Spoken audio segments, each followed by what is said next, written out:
Pinag-aaralan na po ng Land Transportation Office o LTO ang posibilidad na i-require o gawing mandatory para sa mga nagmamaneho ng e-trike at e-bikes na kumuha ng driver's license.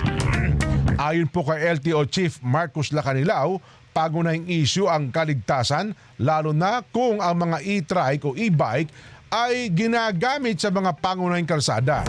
Dahil dito, walang insurance ang mga sasakyang ito.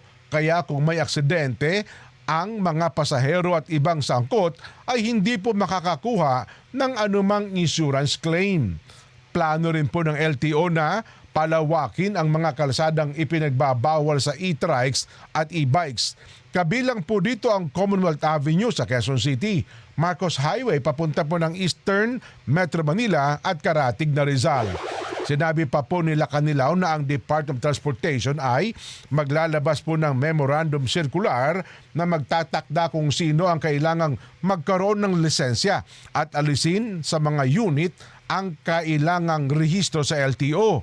Nauna na po nagpatupad ang mga regulator ng pagban sa lahat ng e-trike sa mga pangunahing kalsada sa Metro Manila na nakabatay sa mga alalahanin sa kaligtasan ng mga motorista, pasahero at iba pang gumagamit ng kalsada.